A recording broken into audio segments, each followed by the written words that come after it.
हम आपको बताएंगे सिलसिलेवार ढंग से उत्तर प्रदेश की उस जोड़ी की कहानी। हमने आपको दिखाया, चाहे वो राहुल गांधी हो, अखिलेश यादव हो, दोनों एक स्ट्रैटेजी के तहत अब 2029 की तैयारी कर रहे हैं, विधानसभा चुनावों की तैयारी कर रहे हैं और ये कह रहे हैं कि यूपी से एक संदेश पूरे देश को जाएगा।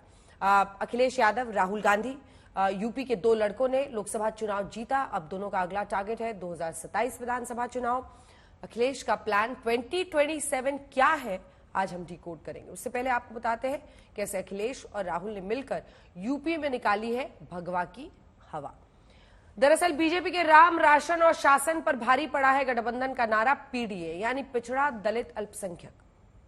चुनावी आंकड़े बताते हैं कि एसपी के 37 सांसदों में से 20 ओबीसी हैं, जिसमें 5 यादव, 8 दलित हैं, 4 मुस्लिम हैं, 5 सामान्य वर्ग से आते हैं। बीजेपी एसपी के बीच 56 सीटों पर सीधा मुकाबला था, जिसमें बीजेपी सिर्फ 21 सीट जीत पाई। 35 सीट समाजवादी पार्टी जीती। बीजेपी के गढ़ में भी समाजवादी पार्टी की जीत हुई है।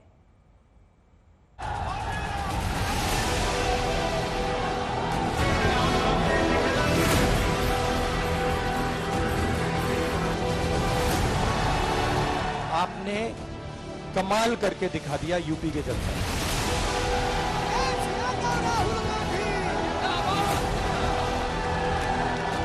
आज समाजवादी पार्टी सबसे बड़ी पार्टी बनकर के आई और जनता का धन्यवाद कि जनता ने नई उम्मीद, नई आस के साथ वोट दिया। उत्तर प्रदेश के जनादेश को दो लड़कों की जोड़ी के कमाल से जोड़कर देखें तो 3 साल बाद होने वाले विधानसभा चुनाव में बड़े उलटफेर के संकेत साफ हैं। मतलब इंडिया गठबंधन की उत्तर प्रदेश में शानदार जीत ने भारतीय जनता पार्टी के लिए खतरे की घंटी बजा दी। इसे आंकड़ों से समझिए। अगर लोकसभा चुनाव के नतीजों को विधानसभा में मिली बढ़त के चश्मे से देखें तो इंडिया गठबंधन उत्तर प्रदेश की 403 विधानसभा सीटों में 217 पर आगे रही। इसमें समाजवादी पार्टी 178 विधानसभा सीट पर, कांग्रेस 38 सीट पर, जबकि टीएमसी 1 सीट पर। वहीं यूपी की सत्तारूढ़ बीजेपी पिछड़ गई। एनडीए सिर्फ 181 विधानसभा सीटों पर आगे रही। इसमें बीजेपी 169, आरएलडी 8, अपना दल 4 सीट पर। यानी राहुल और अखिलेश यादव की जोड़ी ने मोदी और योगी की जोड़ी को देश के सबसे बड़े राज्य में पीछे ढकेल दिया। यूपी की जनता से मैं कहना चाहता हूं, आपसे ज्यादा पॉलिटिकल विजडम, मतलब आपने कमाल करके दिखा दिया यूपी के जनता ने। हिंदुस्तान की राजनीति समझकर, कॉन्स्टिट्यूशन पर खतरा समझकर उत्तर प्रदेश ने कॉन्स्टिट्यूशन की रक्षा की है और मैं सब स्टेट्स का धन्यवाद करना चाहता हूं, मगर उत्तर प्रदेश को मैं स्पेशल कहना चाहता हूं। आपने कांग्रेस पार्टी का, इंडिया गठबंधन का समर्थन किया, बहुत बहुत धन्यवाद। समाजवादियों का लक्ष्य था कि बीजेपी को रोकें। समाजवादी लोग उस लड़ाई में कामयाब हुए हैं। पहला चुनाव था जब नेताजी आपके साथ नहीं थे, उनकी सीख आपके काम आई। देखिए, नेताजी आज होते तो नेताजी और खुश होते हैं। नेताजी ने जो रास्ता दिखाया उसी पे काम कर रहे हैं और उसी का परिणाम ये है कि आज समाजवादी पार्टी सबसे बड़ी पार्टी बनकर के आई और जनता का धन्यवाद कि जनता ने नई उम्मीद, नई आस के साथ वोट दिया है। इस देश का लोकतंत्र बचे, संविधान बचे, आरक्षण बचे और नकारात्मक राजनीति वाले हटें। यूपी में मिली जीत को राहुल गांधी ने कमाल बताया तो अखिलेश एक और कदम आगे बढ़ गए। नतीजों से उत्साहित अखिलेश यादव ने 3 साल पहले ही 2027 का एजेंडा सेट कर दिया। चुनाव से पहले नारा गढ़ा था, अब की बार पीडीए सरकार और एनडीए को हराएगा पीडीए। चुनाव जीतने के बाद नया नारा दे दिया, 2027 में इंडिया गठबंधन 300 के पार। हम सबसे अपील करेंगे, जो हम लोगों ने एक आवाज दी है कि पीडीए से सब जुड़ जाएं। मुझे उम्मीद है पीडीए की लड़ाई मजबूत होगी, पीडीए एनडीए को हराएगा। दरअसल ये अखिलेश यादव का आत्मविश्वास नहीं, बल्कि यूपी में मोदी योगी के विजय रथ को रोकने से पैदा हुआ हौसला है। राहुल और अखिलेश की जोड़ी पर जनता की मुहर है। बीजेपी की तरफ से अखिलेश और राहुल की जोड़ी को फ्लॉप करार दिया गया, लेकिन चुनाव के परिणाम आए तो इसी जोड़ी ने अपने कारनामे को हिट फिल्म में तब्दील कर दिया। नतीजा ये हुआ कि राम, राशन और शासन के नारे की पूरी रंग काफूर हो गई। समाजवादी पार्टी देश की तीसरी सबसे बड़ी पार्टी बन गई। बहुत दिनों बाद ये ऐतिहासिक जीत और ऐसी जीत कि जिसने देश में समाजवादी पार्टी को तीसरे नंबर पे पहुंचा दिया है। जहां तीसरे नंबर पे समाजवादी पार्टी पहुंची है, वहीं जिम्मेदारी भी समाजवादियों की बड़ी है। जो सिद्धांत डॉक्टर राम मनोहर लोहिया जी ने दिया, जिन सिद्धांतों को लेकर के बाबा साहब भीमराव अम्बेडकर जी ने लगातार जीवन भर काम किया, नेताजी ने जो संघर्ष किया, उस रास्ते पे हम सब लोग चलेंगे। ये कमाल राहुल और अखिलेश की आपसी केमिस्ट्री के साथ साथ ग्राउंड पर दोनों दलों के बीच गजब के तालमेल का नतीजा है। दरअसल ओबीसी, दलित और अल्पसंख्यक पर आधारित इंडिया गठबंधन की सोशल इंजीनियरिंग ने धमाका कर दिया और मोदी योगी के चेहरे से सजी बीजेपी को चुनाव में पटखनी दे दी। इसीलिए हमने वायदा किया है कि जैसे ही हमारी सरकार आएगी, जो हमने तेलंगाना में किया, जाति जनगणना को हम पूरे देश में इंप्लीमेंट कर देंगे। देश का एक्सरे कर देंगे, दूध का दूध, पानी का पानी हो जाएगा। पिछड़े वर्ग को, दलितों को, आदिवासियों को, गरीब जनरल कास्ट के लोगों को, माइनॉरिटीज को पता लग जाएगा कि इस देश में उनकी भागीदारी कितनी है। जो आरक्षण की मूल भावना थी, उससे खिलवाड़ हुई है। भारतीय जनता पार्टी और भारतीय जनता पार्टी के लोग कभी नहीं चाहते कि पिछड़े, दलित, आदिवासी हक सम्मान पाएं। इसीलिए वो संविधान से छेड़खानी की तैयारी है। आप खुद जानते हैं कि जनरल में लोग पहुंच जाते थे, जनरल में क्यों नहीं अब पहुंच पा रहे पिछड़े और दलित तो आदिवासी? ये किसने पाबंदी लगाई, किसने रोका? गठबंधन ने 80 सीटों में से 43 सीटों पर जीत दर्ज की। इससे एनडीए सिर्फ 36 सीटों पर सिमट गया। ये दो लड़कों की जोड़ी का कमाल है, जिसने पिछले दो चुनाव 2014 और 2019 में केंद्र में अपने बूते बहुमत लाने वाली बीजेपी को इस बार जादुई आंकड़े से काफी दूर रोक दिया। उन्होंने देश के सामान्य नागरिक को गुमराह करने के लिए जो पर्चियां बांटी कि ये देंगे और वो देंगे और टिकना देंगे, फलाना देंगे, 2 दिन से मैं देख रहा हूं कि कांग्रेस के दफ्तरों पर लोग कतार लगा के खड़े हैं कि पर्ची है, 1 लाख रुपया कहाँ है, लाओ भाई, मांग रहे हैं लोग। यानी आपने जनता जनार्दन की आंखों में कैसा उनको भ्रमित किया, कैसी आंख में धूल झोंक दी। प्रधानमंत्री जिक्र कर रहे हैं उन तमाम वादों का जिसमें कांग्रेस पार्टी की तरफ से ये कहा गया था कि परिवार में जो सबसे बुजुर्ग महिला होगी उसे 1 लाख रुपया दिया जाएगा और बाकायदा उन रसीदों को लेकर लोग लखनऊ में कांग्रेस दफ्तर में पहुंचे भी थे। बात उत्तर प्रदेश की हो रही है। उत्तर प्रदेश के नतीजे बीजेपी के लिए चौंकाने वाले हैं। 2019 की जीत तो छोड़िए, 2022 में हुए विधानसभा चुनाव के परिणाम से भी वो पिछड़ गई है। 2022 विधानसभा चुनाव के नतीजों के आधार पर लोकसभा में प्रदर्शन को देखा जाए तो एनडीए को 57 सीटों पर बढ़त थी, जबकि गठबंधन को सिर्फ 23 सीटों पर थी। लेकिन 2024 में इंडिया गठबंधन ने 43 सीटें जीती। यानी विधानसभा के नतीजों के हिसाब से भी देखें तो गठबंधन ने 20 ज्यादा सीटें इस बार जीत ली हैं।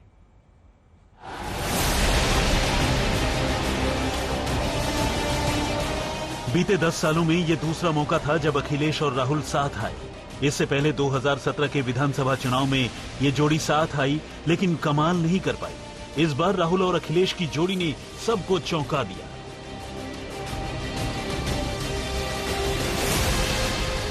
एक मंच पर एक साथ राहुल और अखिलेश ने उत्तर प्रदेश में प्रचार किया। जोड़ी का जादू इंडिया गठबंधन के वोट शेयर में आए उछाल से आप समझ सकते हैं। अगर 2019 और 2024 के नतीजों की तुलना करें तो पूरी तस्वीर साफ हो जाएगी। 2019 में बीजेपी का वोट शेयर 50% था, जो 2024 में गिरकर 41.5% पर पहुंच गया। वहीं समाजवादी पार्टी का वोट शेयर 2019 में 18.1% था, जो 2024 में बढ़कर 33.6% पहुंच गया, यानी 16% बढ़ गया। वहीं कांग्रेस का वोट शेयर 2019 में 6.4 था, जो 2024 में बढ़कर 9.5% हो गया। पहले अलायंस होता था, एक साथ चुनाव लड़ते थे, मगर शिकायत आती थी कि भैया यहां उन्होंने मदद नहीं की, वो शिकायत करते थे यहां आपके लोगों ने मदद नहीं की। मगर इस बार सारे के सारे एक बन के, मैं आपको बताऊं, 1 इंच पीछे नहीं हटे। देश की आत्मा को समझ आ गया कि नरेंद्र मोदी जी, अमित शाह जी हिंदुस्तान के संविधान को खत्म करने की कोशिश कर रहे हैं।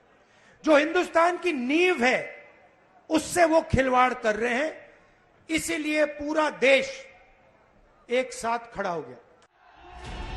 अखिलेश की नई सोशल इंजीनियरिंग का नतीजा है कि समाजवादी पार्टी दलितों और विशेष रूप से जाटवों और पासी समुदाय के एक हिस्से को अपने पक्ष में करने में पूरी तरह सफल रही, जिसे अब तक बीएसपी और किसी हद तक बीजेपी का पारंपरिक वोटर माना जाता था।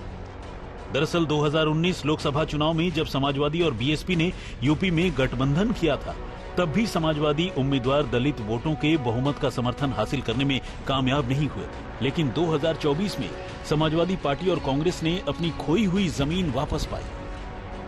2019 में बीजेपी ने यूपी की 17 एससी आरक्षित सीटों में से 15 पर जीत हासिल की थी, 2 बीएसपी के खाते में गई थी। इस बार दलित वोटों में शिफ्ट का संकेत देते हुए समाजवादी पार्टी ने 17 सीटों में 7 पर जीत हासिल की। कांग्रेस को 1 और बीजेपी को 8 सीटें मिली। 2024 के नतीजों ने एक मिथ को तोड़ दिया कि यादव और दलित एक साथ नहीं आ सकते। हालांकि इस धारणा को बदलने में कांग्रेस की अहम भूमिका रही। और मैं समाजवादी पार्टी को कहना चाहता हूं कि इस चुनाव में उत्तर प्रदेश में आपका हर एक कार्यकर्ता कांग्रेस पार्टी के कार्यकर्ता से मिलकर एक साथ लड़ा। अखिलेश यादव ने पूरा चुनाव संविधान बचाने और पीडीए पर केंद्रित किया। ये वही पीडीए का फॉर्मूला है जिसने उनकी पार्टी से सिर्फ यादव और मुसलमानों की ही पार्टी का लेबल हटा दिया। अखिलेश की चुनावी रणनीति को टिकट बंटवारे से समझा जा सकता है। इस बार बंटवारे में आई 62 सीटों में से यादव समुदाय के सिर्फ 5 उम्मीदवार उतारे। ये सभी उम्मीदवार परिवार के लोग थे, जबकि मुसलमान उम्मीदवार सिर्फ 4 थे। इस बार लोकसभा चुनाव में अखिलेश ने पार्टी के इतिहास में मुसलमानों और यादवों को सबसे कम टिकट देकर समाजवादी की वाईएम पार्टी होने की छवि को तोड़ दिया। इन दोनों समुदायों के नेताओं को समझाया गया कि कैसे बड़ी संख्या में मुसलमान और यादव उम्मीदवार बीजेपी की ध्रुवीकरण की राजनीति को आगे बढ़ाने में मदद करते हैं। इंडिया गठबंधन की सोशल इंजीनियरिंग के चलते फैजाबाद लोकसभा सीट पर बीजेपी 50,000 से ज्यादा वोटों से हार गई। इस सामान्य सीट से समाजवादी पार्टी ने दलित जाति के अवधेश पासी को उतारा था। पूर्व मंत्री, पूर्व विधायक और विधायक, पूर्व विधायक इसलिए बोल रहा हूं, सांसद बनने वाले हो। ये चमन लोकसभा फैजाबाद जो अयोध्या जनपद में है, अयोध्या मर्यादा पुरुषोत्तम राम की धरती है, जहां पर मर्यादा प्रभु श्री राम की मर्यादाएं रही। तुलसीदास ने यहाँ तक कर लिया है कि दैविक भौतिक तापा राम राज काहू न व्यापा। उनके राज में किसी को किसी प्रकार की तकलीफ नहीं, लेकिन अफसोस है कि मर्यादा पुरुषोत्तम राम की जो मर्यादाएं थी, भारतीय जनता पार्टी की सरकार ने उन मर्यादाओं को विखंडित करने का काम किया था।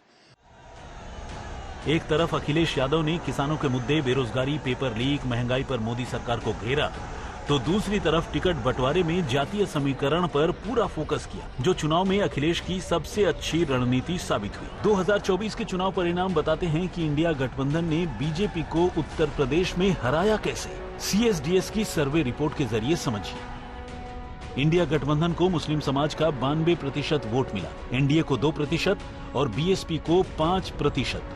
गठबंधन को यादव समाज का 82% वोट मिला, जबकि एनडीए को सिर्फ 15%, वहीं बीएसपी को सिर्फ 2%। अगड़ी जाति का गठबंधन को 16% वोट मिला, एनडीए को 79% और बीएसपी को 1%। गठबंधन को कुर्मी कोयरी का 34% वोट मिला, एनडीए को 61% और बीएसपी को 2%। दूसरी पिछड़ी जाति का गठबंधन को 34%, एनडीए को 59% और बीएसपी को 3% वोट मिला। जाटो समाज का गठबंधन को 25%, एनडीए को 24%, बीएसपी को 44% वोट मिला।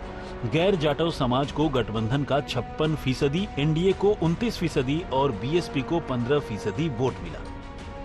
उत्तर प्रदेश में 2 लड़कों की जोड़ी सुपरहिट साबित हुई। अब यही जोड़ी उत्तर प्रदेश के विधानसभा चुनाव में अपना दम दिखाने की रणनीति बना रही है। सरल शब्दों में समझें तो उत्तर प्रदेश के आगामी विधानसभा चुनाव में भी राहुल और अखिलेश एक साथ मिलकर चुनाव लड़ेंगे। आज तक ब्यूरो।